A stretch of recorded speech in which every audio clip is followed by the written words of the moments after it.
Hello, folks. This episode is sponsored by italki, which is a great option if you want to practice your speaking, because practice makes perfect. So, yes, you can speak to people regularly using Skype. It's brilliant. You can set your own schedule. You can choose your teacher. You can agree on things like all the things you'd like to do.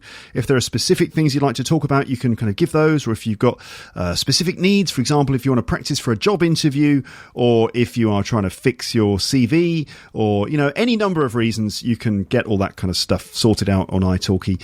And if you buy some talking time, italki will send you a voucher worth $10. Just to get that offer, go to teacherluke.co.uk/talk or click an italki logo on my website. You're listening to Luke's English Podcast. For more information, visit teacherluke.co.uk. Hello everyone, welcome back to Luke's English Podcast. Here is part 2 of my interview with the famous linguist, Professor David Crystal. In this one, I asked him some questions from my listeners. I didn't get a chance to ask all of the questions I received, so if your question isn't included, then I do apologise. I left out some questions just because I think he'd already answered them in one way or another, or because we just didn't have enough time. But the questions I did ask him covered quite a wide range of different topics, including the way that foreign words get absorbed into English, predictions for the future of English, how to deal with the workload of studying linguistics at university, the nature of English syntax, how languages affect the way that we think and see the world, why British people use indirect and polite language, the influence of artificial intelligence on language learning, the effects of Brexit on English in the world, whether it's appropriate to speak like Ali G, some study tips, and also some comments on the English of Donald Trump and Barack Obama. Don't forget to check out the website for David Crystal, which is davidcrystal.com, where you can see a reading list of David's books, you can read his blog, you can see videos of him in action, and you can even contact him by email. I would just like to thank David again for his time, and I hope that all of you out there in podcast land enjoy listening to our conversation. So here is part 2, starting right now. Okay, I'm going to move on to some questions from my listeners. And the first one is from Hamid in Pakistan. And Hamid says, I'm an English language teacher. My question for David Crystal is, the Oxford Learners Dictionary has a lot of new words from Urdu, such as badam, chai, aloo, bag, dana, and many more. If English keeps on taking words from Urdu or any other language, then what will be the future of English? I mean, English will English no longer be English? What's your take on this? Well, this is the story of English, actually, from the very, very beginning. A metaphor I like to use is to say that English is a vacuum cleaner of a language. It goes around the world, it sucks in words from every other language that it's come into contact with. Now, nobody knows exactly how many other languages have influenced English in this way, but the figure is somewhere between 300 and 600. Because a lot depends on when where the word actually came from. Did it come in directly from one language or go via another, and so on. But at least 300 languages have had words come into English right from the very beginning. And if you look at English today, where you say, where are the Germanic words? English is an Anglo-Saxon language. You find that they're there. Only about 20% of the vocabulary of modern English is Germanic in that way. The other 80% are from French and from Spanish and from Latin and from all these other languages, including, of course, Urdu.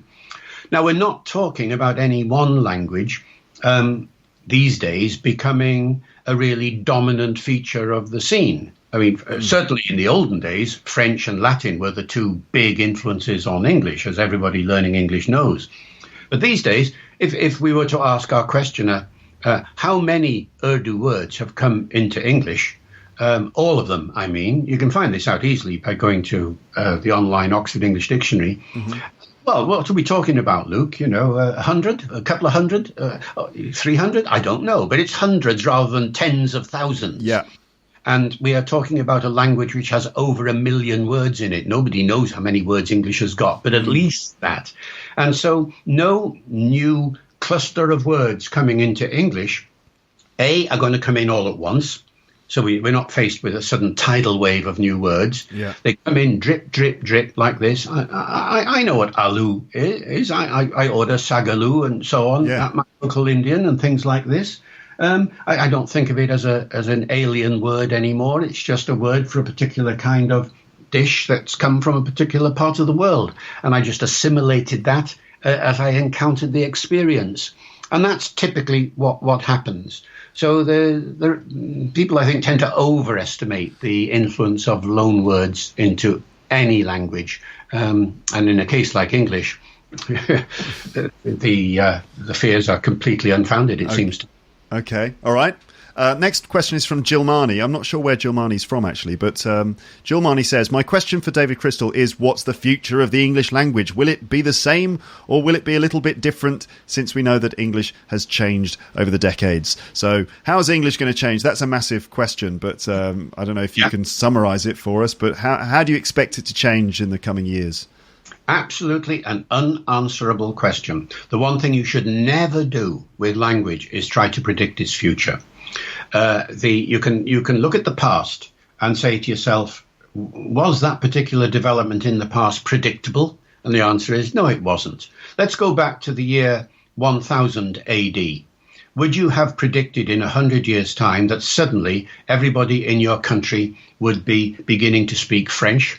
And that so many French words are suddenly coming into the language? You couldn't, because you couldn't predict 1066, the Battle of Hastings. Similarly, transfer that argument now throughout the history of the language, and you find that the reasons for the change in a language are totally bound up with political reasons, military reasons, economic reasons, and so on. A language adapts to suit the circumstances in which it finds itself. So to predict the future of a language is to predict the future of society. And who can predict that these days? Who would have predicted Donald Trump? Who would have predicted Brexit, And as soon as you get these different things coming in, there's always a linguistic implication. I mean, Brexit is a very good case in point. If the UK leaves the European Union, what will happen to English in Europe? Well, my answer to that is not very much. It'll still be a very important player because Europe still wants to trade with the rest of the world that uses English. But it will certainly change its character in unpredictable ways because there won't be so many native speakers in the corridors of power as they are at the moment. And other influences will start to manifest themselves, and the language will develop a sort of Euro-English that hasn't emerged yet. So I never predict the future when it comes to English. All I can say with certainty is that it will continue to change, it will continue to diversify as it always has done in the past. Right. Okay. Thank you very much. Next question is from Jairo from Tenerife. And Jairo says this: I'm studying an English and Spanish linguistics and philology degree.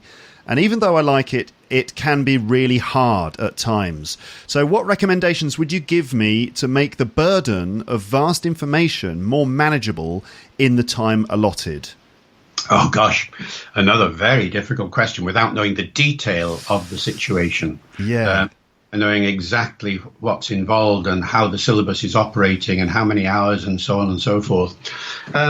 What I do find is that if too many historical facts are presented to a learner without enough historical background, it can become a huge burden. I found this myself when I was first learning about the history of English, and at my university I was being taught at the same time related languages to English, like Gothic and Old High German and Frisian and Old Norse and things like this. And it was all coming at me from all sorts of directions, and I was mixing them up, and I was having real trouble. I sympathize with the questioner here. If I were doing it, I would not present these languages in that kind of way. Philology, if it's just philology, is just the same awfulness as grammar if it is just traditional grammar, Yeah. First thing I would do is I'd explore the society in which these languages operated. What was it like to be a Goth in those days? What was it like to be an Old Norse speaker in those days? Who were they? Where did they live? How did they live? Where did they travel? And all the rest of it. And as we're doing that, let's pick up some of the words that identify some of the things that they used and some of the stories that they told and some of the sagas that they delivered and all of this. Oh, and by the way, while we're doing this, let's just pick up a few little bits of grammar here and there. How would you say, how are you in Old Norse, for instance? That kind of thing. In other words, adopt some of the techniques of modern English language teaching, communicative and all the rest of it, into the philological domain. Now, the reason why this isn't done is because most philologists have no idea what I'm talking about. They simply do not have this kind of broader socio-linguistic, to some extent psycholinguistic background to their studies. I would make a distinction here between philology and historical linguistics, you see. A philologist works traditionally on written texts and sound changes and things like that in a rather abstract, sometimes dry as dust sort of manner. And that can be, I have little sympathy with that approach. I mean, I recognize its importance in the history of language study, but I far prefer the more socially aware approach to the history of language, whether it's English or Spanish or what have you, which doesn't just ask the question, what happened in the history of these languages, and when did it happen, but why did it happen? And in what circumstances did it happen? And let's explore the nature of the people who made it happen. And when you go down that line, then I think it eases the learning task considerably. Right. Okay, that's very useful. Thank you very much. My next question is from Kat, who originally comes from Russia, but she has been living in Germany for a few years. And Kat writes this. She says, I'm very confused about English syntax. I spent many years studying German grammar and syntax, but it's of little use for learning English. German and English appear so similar, especially the words, and yet so different, for example, the sentence structure at the same time. I just feel that something is completely different, but I can't point out the difference. Could you please tell us a little bit about the sentence structure and logic of the syntax of English? Perhaps you could compare it to the syntax of other languages. Oh, yeah. Come on, Kat. I mean, you're asking for a book, essentially. And when you do write a grammar book on English syntax, we'll take the big comprehensive grammar of the English language by Randolph Quirk and his associates. It's 1,800 pages. It's 2.4 kilograms in weight. And most of that is syntax, because English has a very simple morphology, really. Word structure is relatively easy compared with German. I mean, how many word endings are there in English? Like plural S and ED for past tense and so on, just a dozen or so. Yeah. Whereas in German, there are lots and lots and lots, and Latin even more, and so on. And so the difference between English and German is partly morphological, but also very largely syntactic. Well, if she thinks that the difference between English and German is dramatic, she should try learning Chinese or Swahili or something where the differences are much, much greater. In actual fact, the syntactic structure of English and German is very close. As you'd expect, the languages only diverged 2,000 years ago. It's not that long ago. And when I learned German for the first time, I've never been very fluent in it, but I found myself using English syntax in German. And all right, I was getting it wrong every now and again because the word order was a bit different. And so sometimes I would put the verb at the beginning where it should have gone at the end and things like that. But everybody understood me. They just realized I hadn't learnt the rule properly yet. And conversely, when a German person comes to me and says, I have English spoken, I don't say, I haven't understood you. I realize that the word order is different in that tiny respect because the rest of the sentence is perfectly clear. Yeah. And so I don't actually find there to be that much difference, though the points of difference are certainly very noticeable. So my sort of reverse question to Kat would be, why are you so worried about these local areas of syntactic difference between English and German? What is it that has caused this to be a barrier in your learning process? Yeah. And when you start to explore that kind of question, it almost always ends up with a discussion of identity rather than intelligibility. Right. That once again, to German English is different from British English. by German English, I don't mean the English of people who haven't learnt, the English of German people who haven't learnt English well. I mean English of German people who have learnt English well and who still make it distinctively German, just like your French people have made it distinctively French. Yes. And when you go down that road, I think you sometimes find that there's a kind of hidden reason, sometimes a psychological reason, why a particular syntactic structure has proved to be difficult to acquire. Mm-hmm. Okay. Well, there you go, Kat, right back at you. Now, on the subject of language and psychology, I've got a question from a listener called Wesley, and this is an interesting one. Wesley wrote this. I have several questions for Professor David Crystal. The first is whether people who speak different languages think differently.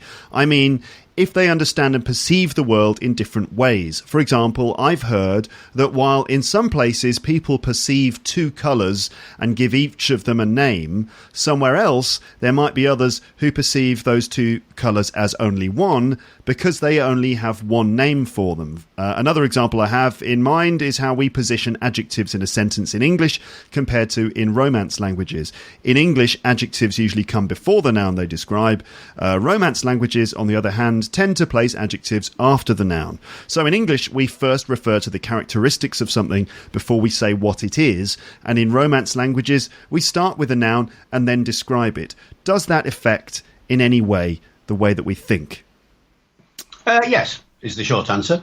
I mean, once upon a time, people felt the answer was a definite yes, that no two languages think, the people of no two language backgrounds think in the same kind of way. To which the obvious answer was, well, hang on a minute, we can translate easily enough between these languages, can't we?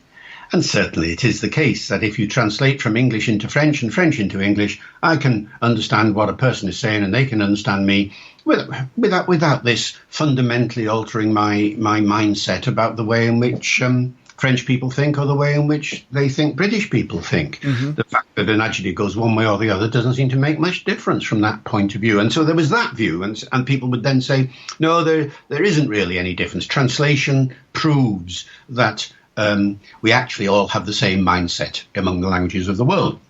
And then there was a reaction against that, where people said, well, hang on a minute, it's actually rather difficult to translate sometimes. And sometimes there isn't a word in the other language for what I want to say. And sometimes there isn't a construction in the other language. And people began to realize that there was a more nuanced answer to this question than had been discussed before.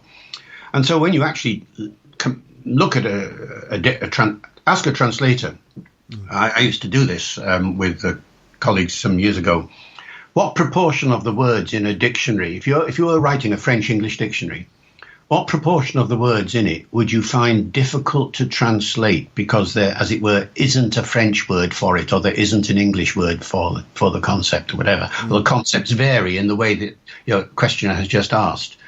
And the answer varies depending upon which language you're thinking of. But with French and English, people used to say, oh, I suppose about 10% of the words or 15% of the words I have difficulty with. The rest of the time it's fine.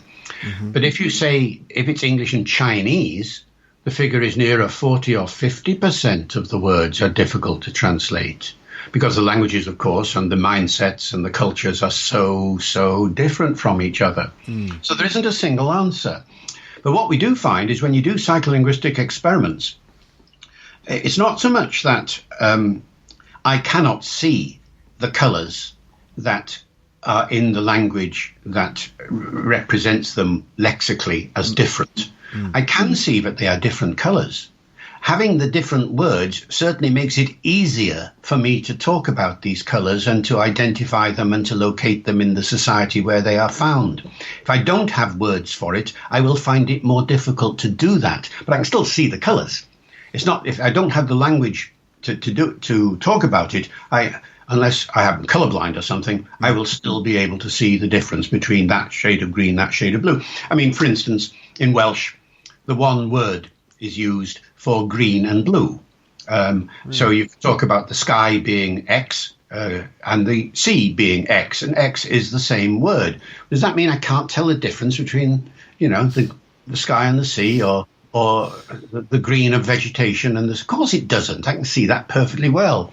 It's just that for this particular language, that distinction is not so important as it might be in some other language. And in any case, I can still tell the difference and talk about it in a circumlocutory kind of way. Right. Yeah. The underlying fallacy, Luke, is to think that it's words that translate between languages. It isn't. It's sentences that translate between languages.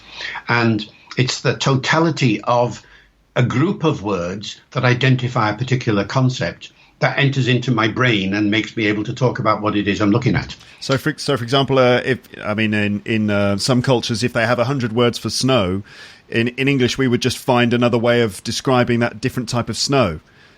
Rather than using that particular word, we would just say it's a kind of powdery sort of snow. For example. Yeah, exactly that. I mean, to take the Eskimo example, the Inuit example, people used to say there's a word in Inuit for snow that you use to build an igloo with. Right. We have no word in English for that. True. But does that mean I can't see that this is snow that you use to build an igloo with? Yeah, and we have a sentence. We have we can make a sentence which is snow that, or this big noun phrase or whatever, snow that you use to build an igloo with, that kind of does the job. Yeah, exactly that. So that the underlying that question from your questioner is the fallacy that only words are the important units of translation, and they are not. Okay. All right. There you go, Wesley. Next question is from Mayumi, who's from Japan. And her question goes like this. Why do British people tend to use indirect language and hesitate to say no, and also frequently say sorry in various situations? Is there some kind of story from linguistic history? Oh, well, that's a matter of yeah. I mean, yes, there is, although it's sometimes difficult to find out exactly what it is.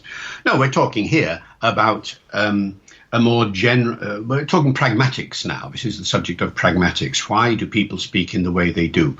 Why do they say one thing rather than another? Why do they use this kind of politeness rather than another? Yeah. I go to Japan and I immediately encounter differences of honorifics of one sort and another. I am called Crystal-san or Crystal-sensei, and so on. And these suffixes identify the type of person that I am and the sort of respect that they're offering towards me. If I were to say to the Japanese people, why are you doing that?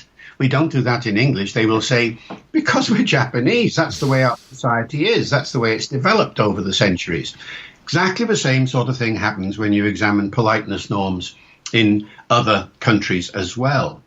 And you have to learn what these norms are. And they aren't always obvious, because the way in which one is taught sometimes assumes that your politeness norms will translate into the other language without any question mark at all. So to go back to a more familiar example for me, Luke, when I was learning French, I was taught that please is s'il vous plaît, and thank you is merci.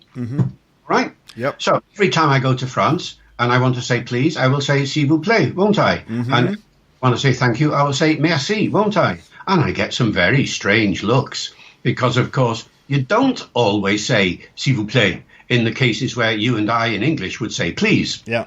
And sometimes it sounds quite rude almost. It's almost as if you're saying, if you please, to a French listener, rather than the way you'd use it in English. We don't always say thank you in the way. I have a grandson in Amsterdam who's growing up bilingually in English and Dutch. He's only 10, 11 now, but when he was sort of 8, 9 or thereabouts, and perhaps still, he'd get into an awful muddle because the Dutch simply don't say please and thank you in the way that English people say please and thank you. He is taught by his mother, say please all the time, say thank you all the time. In Dutch, doesn't happen. And so he's translating from Dutch into English and dropping his pleases and thank yous and getting told off by his mother for doing what is only natural in Dutch. And this kind of thing happens all the time. Should you say sorry, sorry, sorry everywhere? Well, apparently an awful lot of British people do. But this isn't necessarily the case in American English or in Australian English or whatever it might be. And so one simply has to learn these norms as part of the social conventions of the language, accept them for what they are. Laugh at them if you like, but that is the way things are. If you want to identify with the culture you find yourself in, then you're going to have to learn these politeness norms. I think that the politeness norms between the Japanese and the Brits are fairly similar. I think. I mean, for example, in France, people are very direct, and if they've got something negative to say, they'll probably just say it.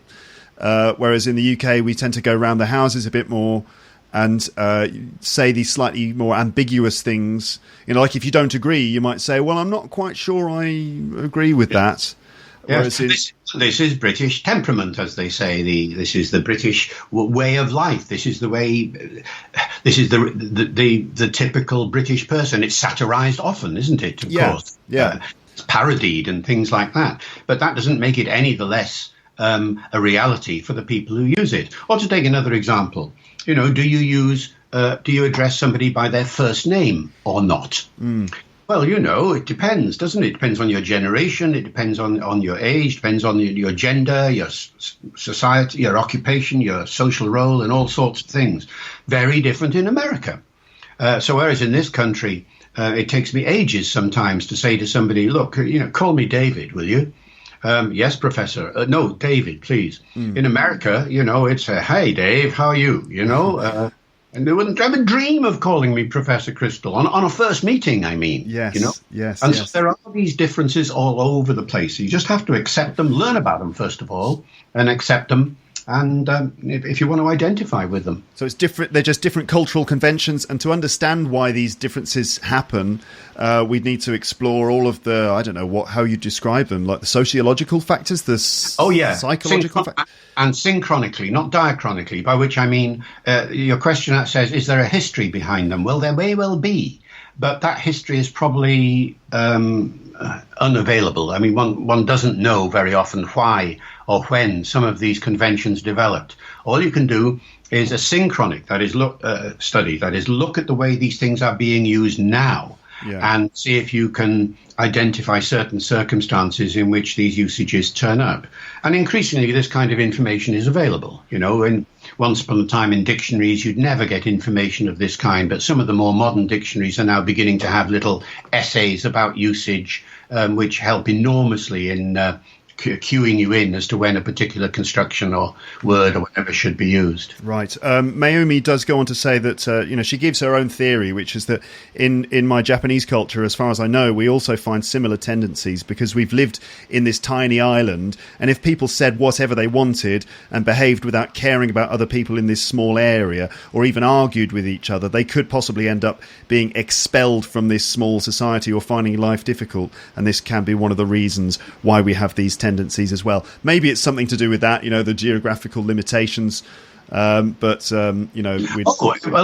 She's exactly right. That is the social reason why these things develop. Right. Language isn't just for intelligibility, as we were talking earlier.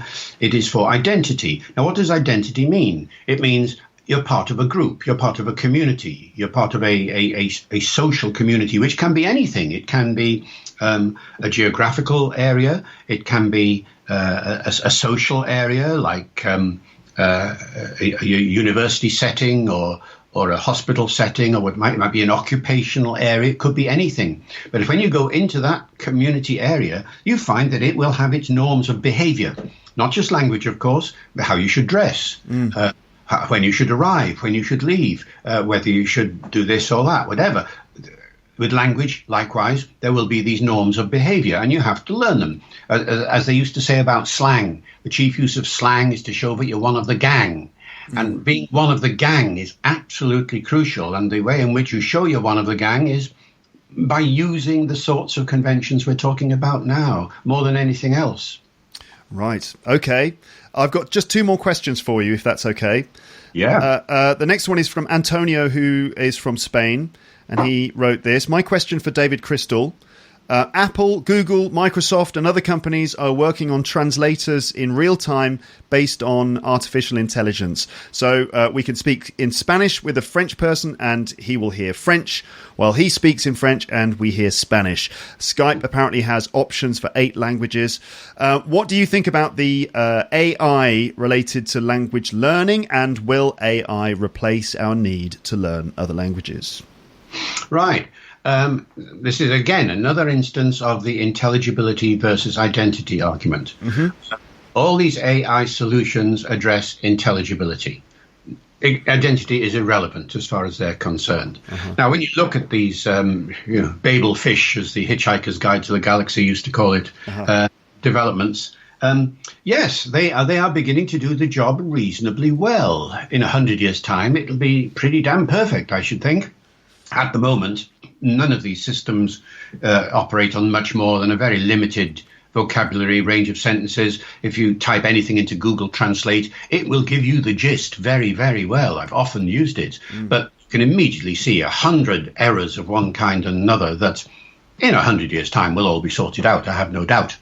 So let's imagine a situation like you see in many science fiction films where this Babel fish concept is operating perfectly. And yes, as your questioner says, speaking Spanish comes out in French at the other end. Fine. Yeah, we solve an awful lot of the problems of the world in that way. But identity hasn't been addressed at all. I still want to be French. I don't want to be Spanish. I still want to have my French language. I don't want to have it replaced by the Spanish language. Nor is there anything in the AI situation which suggests that those substitutions will take place. So I don't see any diminution in the number of languages in the world as a result of this ability to operate electronically in a translational mode.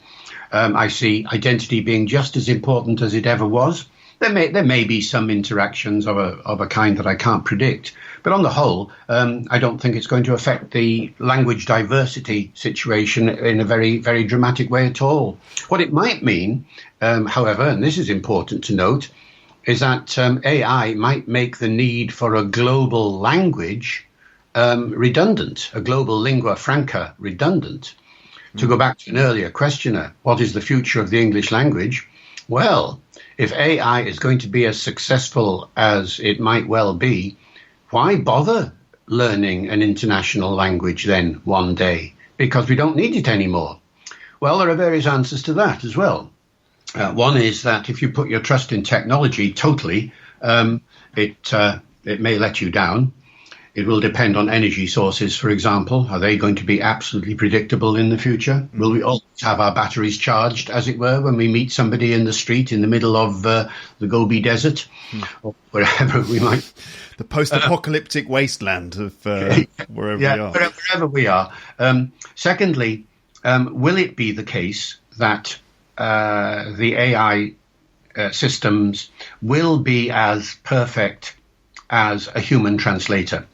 A human translator has an ability to add what we might call a cultural sense, a nuanced approach to translation. It isn't the case that there is always one translation for a particular word or phrase or sentence, is it, Luke? I mean, sometimes there's 3 or 4 alternatives. Yes.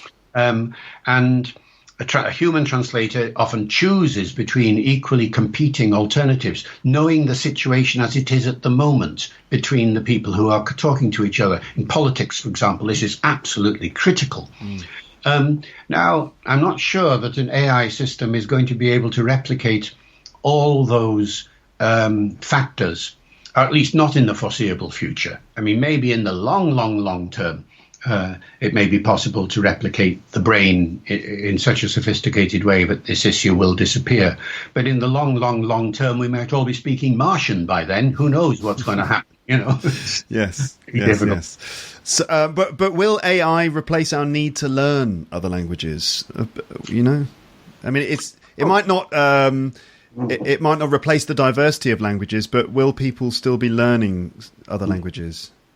Well, I guess for some of the most powerful languages in the world, it will reduce the motivation to learn them.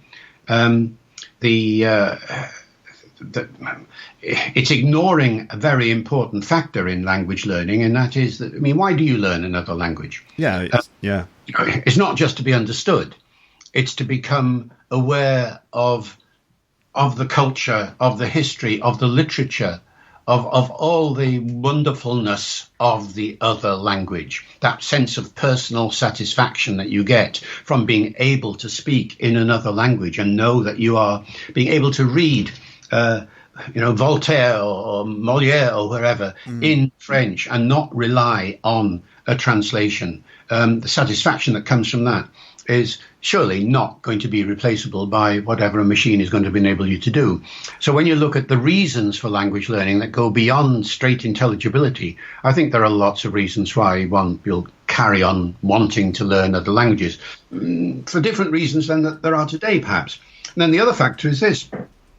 All right, so maybe there will one day be a perfectly satisfactory method of translating from English into French, into Spanish, into Russian, into German, into Chinese, and so on.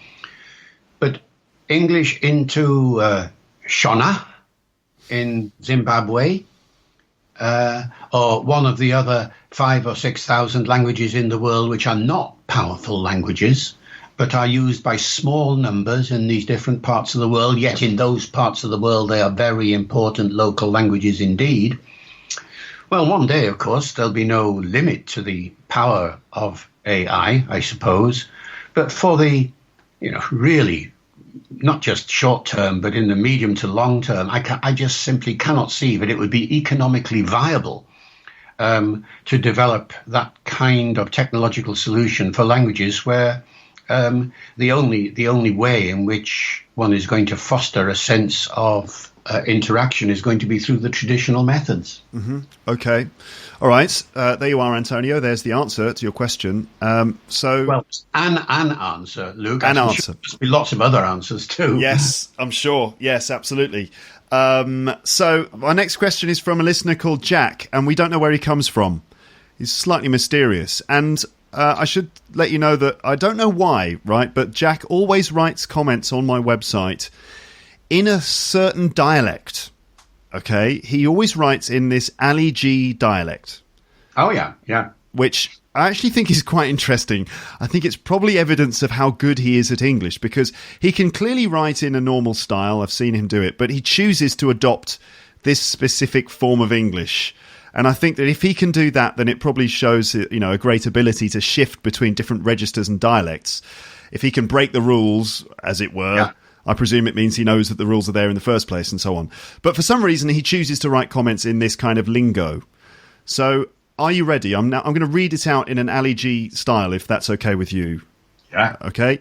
So here's Jack's comment written in his Ali G lingo. All right. So I is not that learned, but I also has got questions for Professor David Crystal. Dear Sir, Booyakasha, it's a well big honour to have you here on the podcast. You is the only person me respects in the field of linguistics after Norman Chomsky and Stephen de Krasher, who is obviously Noam Chomsky and Stephen Krashen. And his question, which is then written in normal English, goes like this. What advice would you give to an English language learner to improve his or her language ability? Should the student focus on form, like grammar and vocab, or should the student focus on meaning and let the subconscious do the rest? Well, that's me questions there, big man. I has to say you is the shining crystal in the field of linguistics. Big up yourself, Professor Crystal. Respect, West Side. So I hope you don't mind. I hope you don't mind being addressed in that way. I is having no problem with that. Respect back to your man, no question. I know Ali G. Yeah. So, what advice would you give to an English language learner to improve his or her English? Bearing in mind that you're not an English teacher. Should students focus on form, like grammar, or should they focus on meaning and let the grammar take care of itself? And the answer is both, of course. It has to be both. There has to be a balance between the two. Form without use, let's summarize that in that way. Form without use is pointless. You end up having learned a lot of rules and use it, but you don't know how to use them. Yeah. Conversely, use without form is pointless. It's no good learning a particular use of a language if you don't know the forms that go with it. To make it an appropriate use in that particular circumstance. I'll give you an example of the way in which the two things interact, where you need meaning and use. Remember semantics and pragmatics from earlier on in this chat? people are taught, how old are you, as a sentence in English. Mm-hmm. And they are drilled in this. How old are you? I'm 33. How old are you? I'm 25, and so on. Now you ask me, how old are you, Luke? And you tell me the answer, and so on. And now we've learnt the usage of that construction in English. Yeah. True enough from a form point of view, but from a use point of view, you haven't even begun to learn that usage, because the question is, when do you actually use the question, how old are you, in English? And the answer is, hey, hang on a minute, it's actually rather a dangerous question to ask somebody. How old are you? When do people actually ask that question? And it's usually in a situation where, hey, young man, how old are you? Should you be doing that? Or I go to the doctor's and he looks at me and says, how old are you, Mr. Crystal? Oh, yeah, Or a little girl at a birthday party. How old are you, darling? I'm 4, Granny. How old are you, Granny? Oh, no, dear, you're not supposed to ask her age. You suddenly realize that all the circumstances in which you use the question, how old are you, are tricky circumstances, and you need to be taught that at the same time as you're learning the form. So form and function have got to go together. Now, when you learn function, what you find is that many of the situations are non-standard situations. In other words, you break the rules.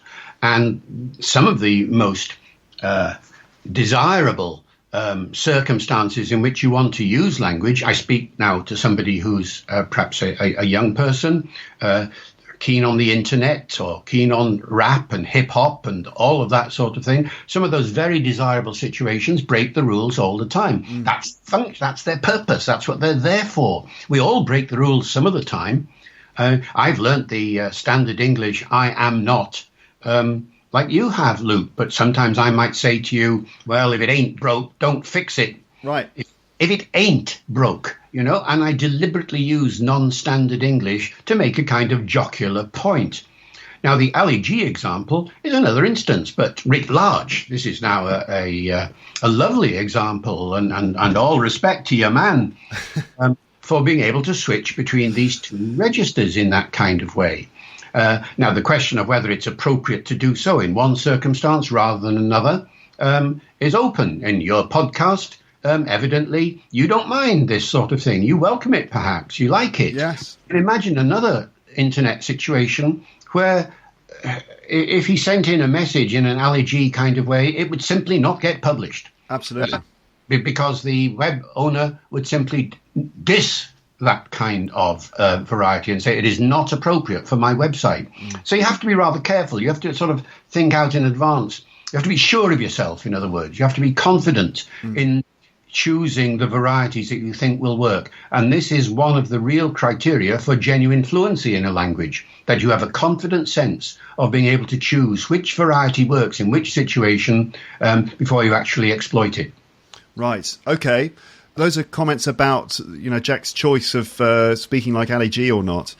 Okay, for my listeners, right, should they be burying their head in a grammar book and looking at the rules and, doing the exercises, or should they just close the grammar book and just sort of listen to podcasts or just read books and just focus on understanding the stories, understanding the conversations that they hear in episodes of my podcast? Yeah,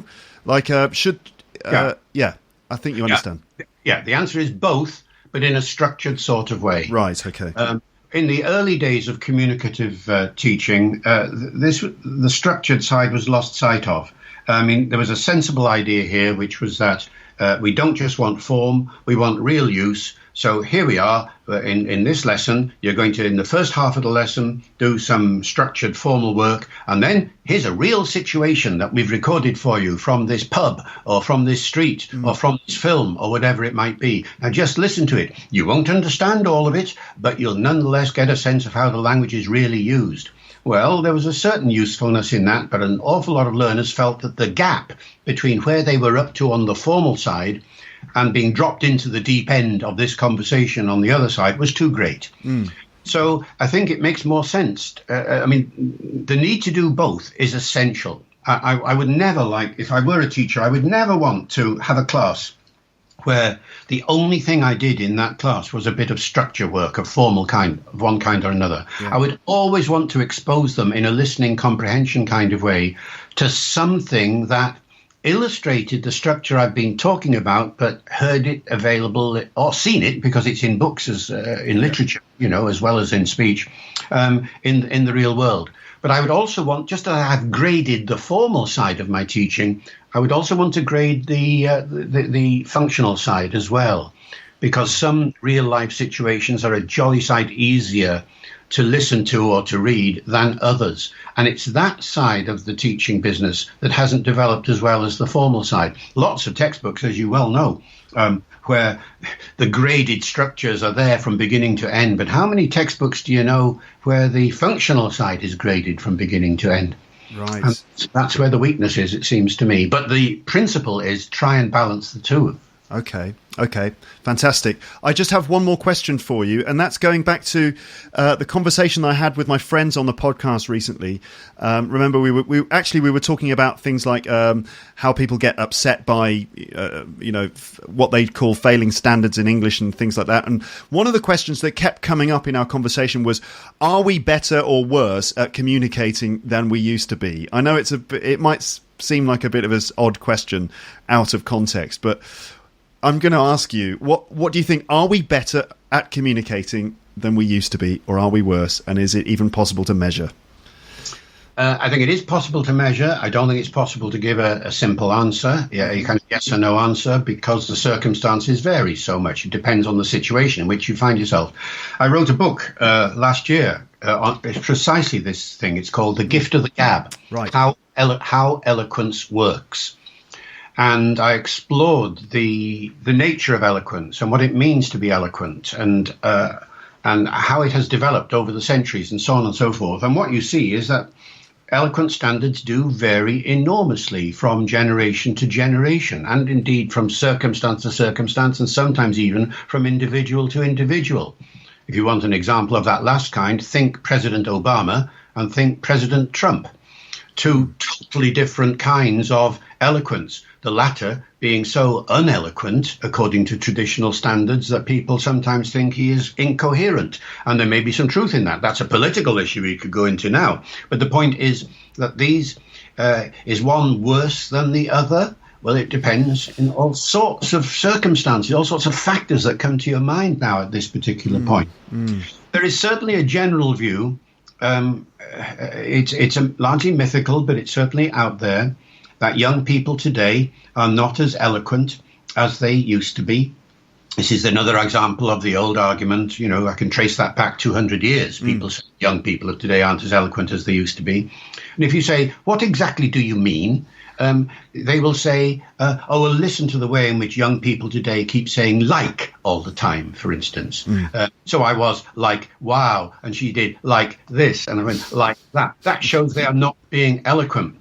What they forget is that the youngsters who are using like are actually using it in the middle of a monologue that sometimes goes on for minutes in a hugely eloquent kind of way, but using a style that is apparently not liked by older people who might say, rather than like, yes, or see rather than like, as they give their monologues. So the style has changed. And when style changes, people can condemn it and say, people aren't as eloquent as they used to be. But it's a different kind of eloquence, and one that has to be respected in its own terms. So long as it, again, isn't overused, so long as it doesn't get in the way of communication. There are some people who are not eloquent. Sometimes you ask a politician a straight question and the answer comes back, yes, well, you see, of course, put it another way, let me put it like this, and you get that kind of waffle coming out. Right. All right, there are cases like that. But when I look at the English language as a whole, as used by people generally, I would say that eloquence hasn't deteriorated in any noticeable kind of way. And the people who say that it has, when you actually explore what they're thinking of, turns out very largely that they're thinking of things like, which, when you explore that further, turns out to be, in fact, a feature simply of a different kind of eloquence. Okay. What do you think of the way Donald Trump uses language? Well, he's developed a different style, which has its own values, which evidently are appreciated by enough people to mean he's now president of the United States. But it's a very different kind of style.